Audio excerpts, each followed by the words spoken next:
Good morning friends. நான் இன்றைக்கி ஒரு முக்கியமான விஷயத்தை பற்றி உங்ககிட்ட ஷேர் பண்ணணும்னு ஆசைப்படுறேன். நம்மளோட கம்பெனியில் இன்றைக்கி புதுசாக ஒரு நாப்கின் வெளியிடுறாங்க. அந்த நாப்கினோட பேர் டியூ கார்டன் சானிட்டரி நாப்கின். நான் ஏன் இதை ஸ்பெஷலாக சொல்கிறேன் அப்படின்னு பார்த்தீங்கன்னா, முன்னாடியெல்லாம் நம்ம யூஸ் பண்ணிட்டு இருந்தது நம்ம முன்னோர்கள் பருத்தி துணி பயன்படுத்திட்டு இருந்தாங்க. அன்றைக்கி பார்த்தீங்கன்னா யாருக்கும் குழந்தையின்மை அப்படிங்கிற பிரச்சனை இருந்ததில்லை, கர்ப்பப்பை கட்டி இருந்ததில்லை, புற்றுநோய் இருந்ததில்லை, வெள்ளைப்படுதல் அப்படிங்கிறதும் இருந்ததில்லை. ஆனால் இன்றைக்கி வீட்டுக்கு ஒரு ஆளுக்கு வெள்ளைப்படுதல் அப்படிங்கிறது அதிகமாக இருக்குது, இர்ரெகுலர் பீரியட்ஸ் இருக்குது, தைராய்டு இருக்குது, ஹார்மோன் இம்பேலன்ஸ் இருக்குது, புற்றுநோய் இருக்குது, குழந்தையின்மை அப்படிங்கிறது ரொம்பவே அதிகமாக இருக்குது. அதுக்கு காரணம் நாம் பயன்படுத்திட்டு இருக்கிற நாப்கின் தான்.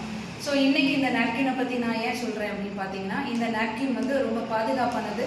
8 அடுக்கு லேயர் இதில் இருக்கிறதுனால இந்த அதிக நேரம் இதை தாக்கு பிடிக்கும்னு சொல்லலாம். அதாவது ஓவர் ப்ளீடிங் இருக்கிறவங்க கூட இதை யூஸ் பண்ணிக்கலாம். 100% காட்டனால் தயாரிக்கப்பட்டிருக்கு. அதனால யாருக்கும் எந்த கெடுதலும் இருக்காது. ரொம்பவே பாதுகாப்பானது. பாக்டீரியா, ஃபங்கஸ் அந்த மாதிரி பேட் ஸ்மெல் எதுவுமே இருக்காது. ஸோ இதை எல்லாரும் வாங்கி பயன்படுத்தணும் மிக தாழ்மையுடன் கேட்டுக்கொள்கிறேன்.